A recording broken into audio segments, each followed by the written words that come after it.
done for pausing. Well done for stopping and taking time out to listen to this, to watch this. I hope it blesses you and encourages you in some way. I want to begin by reading from Mark chapter 2, starting right at the beginning, verse 1.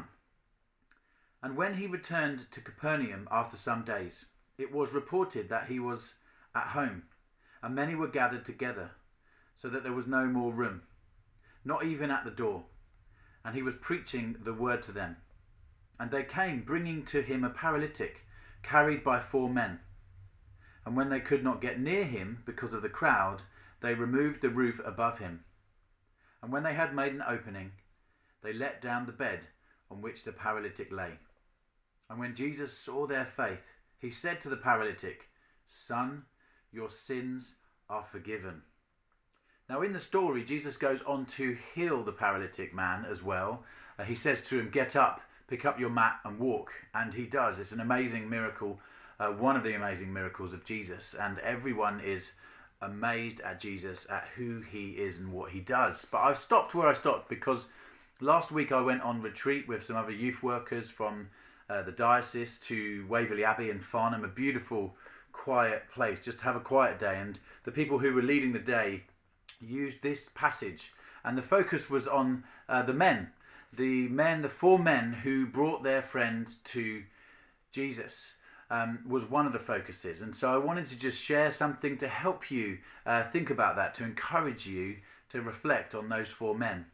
You see, they had a friend. It could have been a friend, a man, it could have been a boy, a child, or a teenager. We don't actually know. We just know that it was a male of some kind, and he was paralyzed. He could not walk, and they knew something about Jesus. They knew that they needed to get their friend to have an encounter with Jesus. They knew enough about Jesus to know that he was something special. There was crowds all gathered round in this house, and they couldn't get close.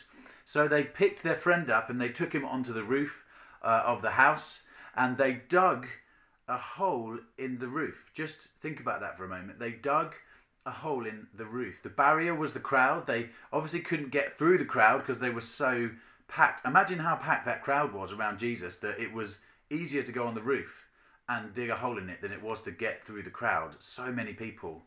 There was a barrier, so they went over the crowd onto the roof. There was another barrier, the roof. They removed the barrier.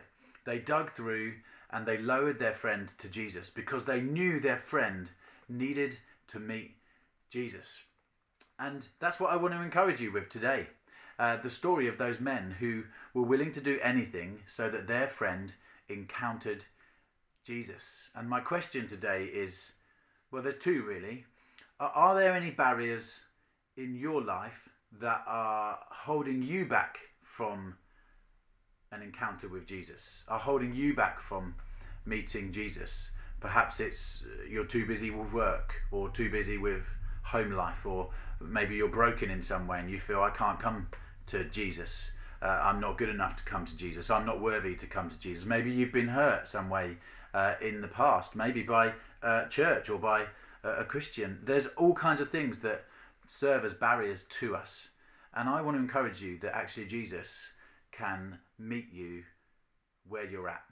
And so actually perhaps you just need to be like the man on the mat and come and meet Jesus and do nothing and allow Jesus to deal with your barriers. Maybe that's what you need to do today. Just have an encounter with Jesus, to do nothing, to just meet with him and let him heal you and refresh you and revive you. But perhaps today you're close to Jesus and you feel close to Jesus and you feel, no, Pete, there's no barriers. There's no barriers for me today. Well, perhaps you've got a friend.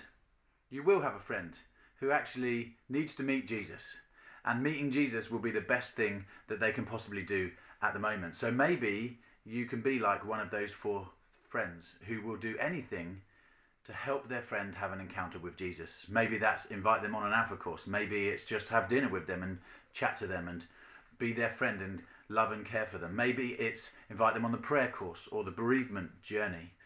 But think about, what are the barriers in your life that might stop you encountering Jesus, but also challenge yourself to tear down barriers to enable your friends, your family who don't know Jesus, to have an encounter with him.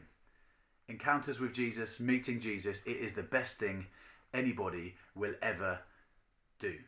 There's no question about it. He loves you. He cares for you. Just dwell on that for today. Just be with him, encounter him, meet with him. Well done for pausing. Thank you so much for joining. Have a wonderful, blessed day. Take care. Bye.